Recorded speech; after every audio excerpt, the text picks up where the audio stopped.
একটা কথা ছিল বাংলায়, মুখের কথা আর টিউব থেকে টুথপেস্ট অথবা ক্রিম যেটা আমরা বের করি, একবার বের হয়ে গেলে আপনি এটা শতভাগ রিকভার করতে পারবেন না। অনেক যুক্তি দেখাইতে পারবেন, অনেক টিপাটিপি করে ভিতরে অর্ধেকটা ঢুকাই দেবে, আর বেটা যাবে না। কথাটা কেন বললাম? প্রধান উপদেষ্টার নিয়োগকর্তা বা ডক্টর ইউনূসের নিয়োগকর্তা কি ছাত্ররা? না, আবেগের বশে হোক, বয়সের কারণে হোক, তিনি এই কথাটা যখন বলে ফেলছিলেন, আরেকটা শব্দ হচ্ছে মাস্টার মাইন্ড। এই দুইটা শব্দ বলে প্রথম বিভাজনে জাতির মধ্যে তৈরি করে ফেলেছিলেন ডক্টর মোহাম্মদ ইউনূস। এটা কিন্তু বাস্তব, আপনি সমর্থক হন সমর্থক না হন, কিন্তু এটাই। এখন ওই জিনিসগুলো আস্তে আস্তে ক্ষমতা, বিভিন্ন ইস্যু এমন একটা পর্যায়ে আসছে যে গতকালকে আপনারা দেখছেন যে রাজনৈতিক দলগুলোর সাথে প্রধান উপদেষ্টার আলাদা বৈঠক করতে হচ্ছে। কেন? কারণ ওনার নিয়োগকর্তা যদি ছাত্ররা হয়, এনসিপি হয়, তারা তো ওনারে বারবার সমর্থন দিচ্ছে, তাহলে উনি কেন পদত্যাগের চিন্তা করতেছেন?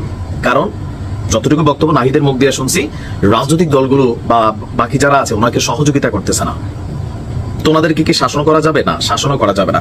এখন এই সিচুয়েশনে গতকালকে সন্ধ্যার আগ পর্যন্ত বা রাত 8-9টা পর্যন্ত আমরা দেখছি ধাপে ধাপে সবার সাথে তিনি বৈঠক করেছেন। গভীর রাতে প্রেস উইং থেকে বক্তব্য আসছে, কিন্তু এরপরে আরেকটা আসছে। গভীর রাতে যে সিদ্ধান্ত আসছে আমাদের সামনে, আমি মনে করি এটা কাজে দিবে। তবে উনিও মনে হয় বিরক্ত, মানে অন্তরে কি এটা তার বোঝার সুযোগ নাই।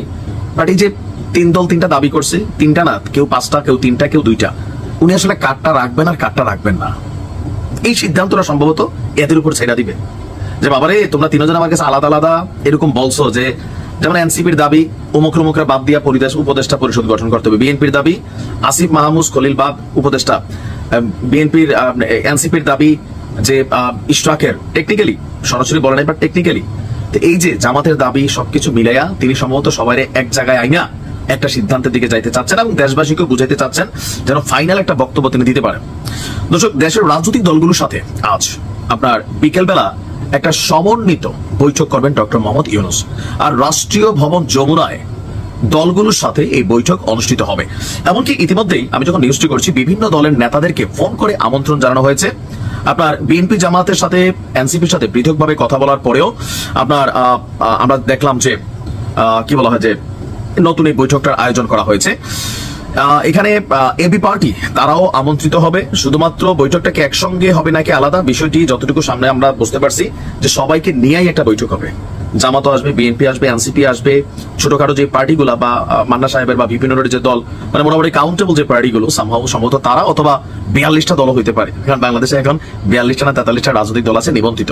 তবে এনসিপির কিন্তু এখন নিবন্ধন হয় নাই, বাট তারাও কিন্তু দাওয়াত পাচ্ছে। তো এই বৈঠকের মূল যে প্রতিপাদ্য বিষয়টা কি হবে? জাতীয় ঐক্য।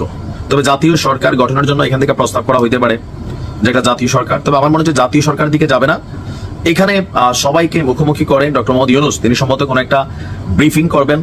ইভেন তার যেই সমস্যাগুলো যেগুলো নাহিদের মুখ থেকে আমরা শুনছি, অথবা হতে পারে ওনার কোনো সিদ্ধান্ত অথবা পরামর্শ চাওয়া, জাতির সামনে কোনো কিছু প্রকাশ করা, সামহাও কিছু একটা ঘটতে যাচ্ছে বিকেল বেলা। এখন কি হয় সেটা হয়তো ব্রিফিং এর পরেই বলা যাবে। তবে আমার কাছে মনে হচ্ছে এটা খারাপ নাই, সিদ্ধান্তটা ভালো হয়েছে। সবাই এক জায়গায় আইনা একসাথে এক টেবিলে বসা বিষয়টা সমাধান হওয়া উচিত।